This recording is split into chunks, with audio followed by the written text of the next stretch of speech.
I invite each of you to take the words of Ram Dass as it applies to your family. I have been blessed to have walked further than anyone in this room.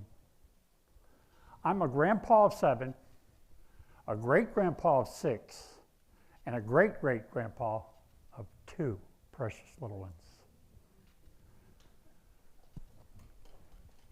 As a grandpa, I began to understand that whatever we do, we have to consider how we have the best interest of our little ones at heart.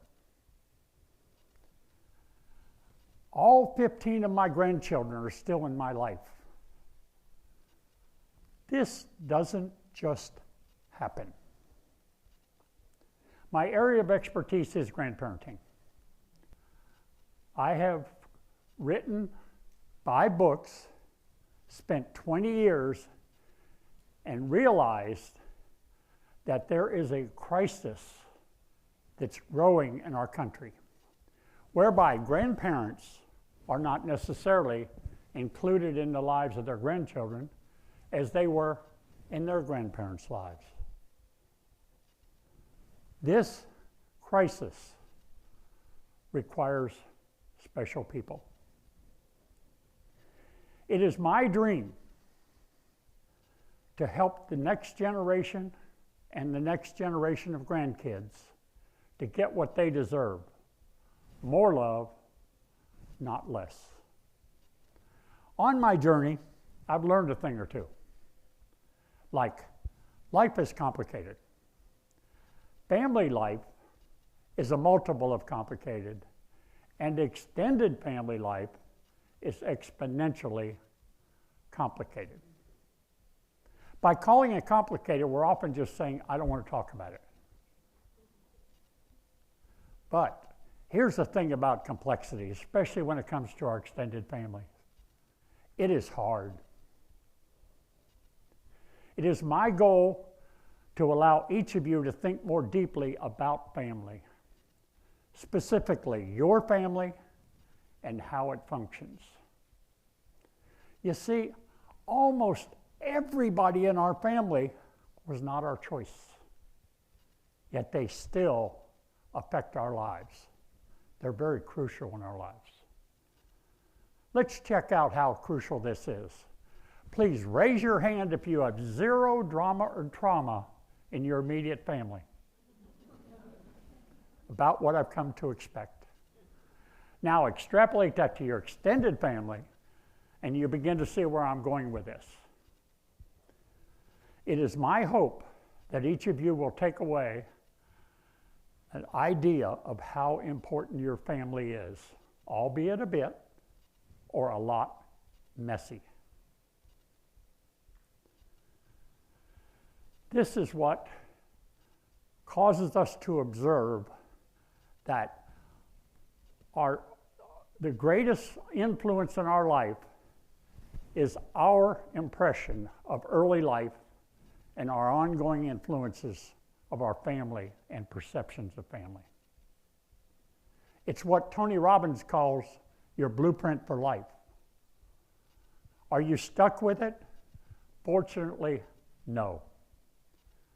The choice, and it is a choice, is all yours. In the name of family, how about if we start the only place we can, right where we are now? There is a requirement that is simple but not easy. The family leaders I'm looking for must agree to temporarily put their ego in their back pocket. This is not an exercise about being right, but rather an exercise about being effective. In all my writings, I offer a great tool disguised as a question. You have the right to be right, but how much are you willing to pay to exercise your need to be right? That question bears repetition. How much are you willing to pay to exercise your need to be right? As a grandparent, are you willing to risk alienation or estrangement?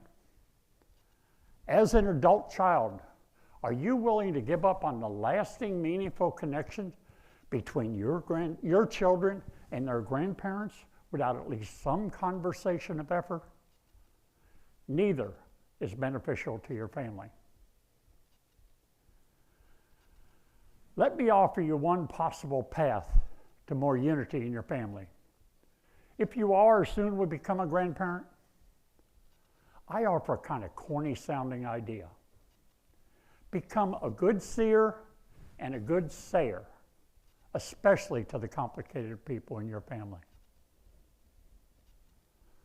I promise you this one thing will change your life. If you have any possible hope of rebuilding your family, it will be through the one power, affirmation. It is always a great starting point. All you, me, and every human being I know wants is to be seen, heard, and valued. But now, where do you aim this very powerful and effective missile of healing? I suggest the most complicated members of your family. If you're a grandparent, that should be the mother of your grandchildren, especially if she's a daughter-in-law. Let me give you an absolute reality. The mother of your grandchildren has the decided power over your future with your grandkids. When my son and my ex-daughter-in-law were going through marital trouble, I had just learned that the most effective grandparents were those that were partnering with their parents when it came to the grandchildren. Now, it would have been understandable for me to side with my son, but no matter how natural that felt, it seemed a lot like siding with one of them and not the other. And the exact wrong one at that for what I just told you, the decided power of your future with your grandchildren. I told my son, I said, I'm going to be stepping back and offering each of you the respect that you deserve as parents to my granddaughter. He got it. I recognize what a wonderful mom she is and always has been. I am pleased to tell you that I have had unfettered access to my granddaughter for the last 10 years since that happened. That doesn't just happen. I want you to keep in mind what C.S. Lewis told us. You can't go back and change your beginning, but you can start where you are and change your ending. Love combined with intentionality has a transcendent way of changing everything. On your walk, I challenge you. Suspend judgment. Step up and be the light in your family.